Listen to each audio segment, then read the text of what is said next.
ते ऐसे विनय तुम्हारी। दशरथ धरणी राम महतारी। कौशल्या जी के प्रेम को देखकर और उनके विनम्र वचनों को सुनकर जनक जी की प्रिय पत्नी उनके पवित्र चरण पकड़ लिए और कहा, हे देवी, आप राजा दशरथ जी की रानी और श्री राम जी की माता हैं।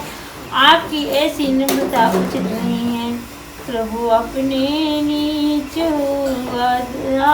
रही, अग्नि में गिरी सिरे चिनुत धरही। शिव की राहु कर में मन मानी, सदा सहाय श्री भवानी। प्रभु अपने बीते का भी आदर करते हैं। अग्नि धुएं को और पर्वत घास। श्री राम जय श्री राम। तृण घास को अपनी सिर पर धारण करता है। हमारे राजा तो कर्म और मन और वाणी से आपके सेवक है और सदा सहाय श्री महादेव पार्वती जी है।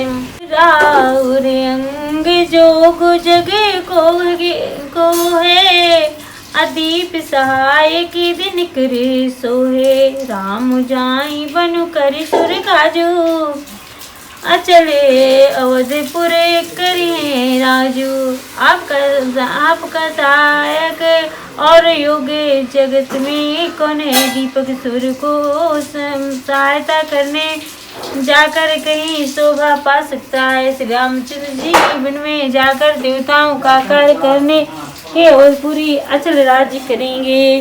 अमर नाग कन्नरे राम बहु वाले, असुख भरी सही अपने तले। यह सब जगह बंदी के कही राखा, अदे बिना होई मुदा मुनि भाषा। देवता नाग और मनुष्य सब श्री रामचंद्र जी की भुजाओं के बल पर अपने अपने स्थानों लोकों में सुखपूर्वक बसेंगे।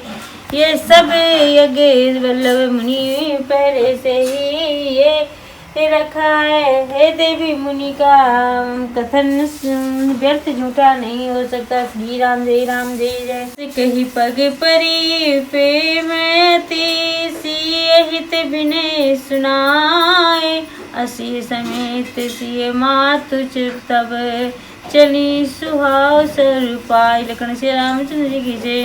राधे राधे, जय श्री राम, जय Hanuman. Hello friend, welcome to my blog. हमारे ब्लॉग में आपका स्वागत है, अभिनंदन है। जैसे कि जो ब्लॉग कर रही थी सुनैना जी और कह रही थी कि समुद्र में जैसे दूध में फेन होती है और उसे सूली से छेदा जाए, उसी तरह बच्चों को हमारे कष्ट दे रहा है ये विधाता क्या कर रहा है। तब कौशल्या माता समझा रही है, हे देवी, हे मिथिलेश्वरी, धन्य हो तुमसे बड़ा, तुम इतनी गुणवान हो, तुम कितनी ज्ञानशील हो, तुमसे ज्ञानी कोई नहीं है। मुझे समझाने की कोई आवश्यकता नहीं है कि तुम कितनी ज्ञानी नहीं हो। और हो सके तो महाराज जनक जी को ये समझाइए कि लक्ष्मण को रोक ले और राम जी के साथ भरत को भेज दे। मुझे भरत का दुख देखा नहीं जा रहा है, क्योंकि भरत राम के विरह को सह नहीं सकते और न ही इस अग्नि में। अब मुझे भरत का ये है कि भरत के जीवन काल का कुछ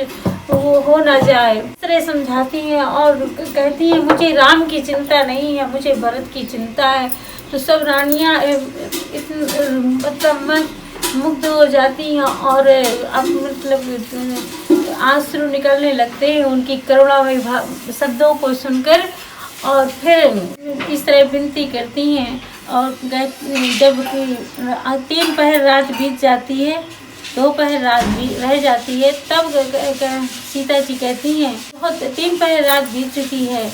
माता नैना जी सीता जी के समझाने पर अपने कच्छ में जाने को तैयार होती हैं। मतलब जहाँ उनके शिविर लगे थे वहाँ जाने को या कुछ विश्राम कर लिया जाए। और बहुत तरह से समझाती हैं। यही है आज की कथा और कल फिर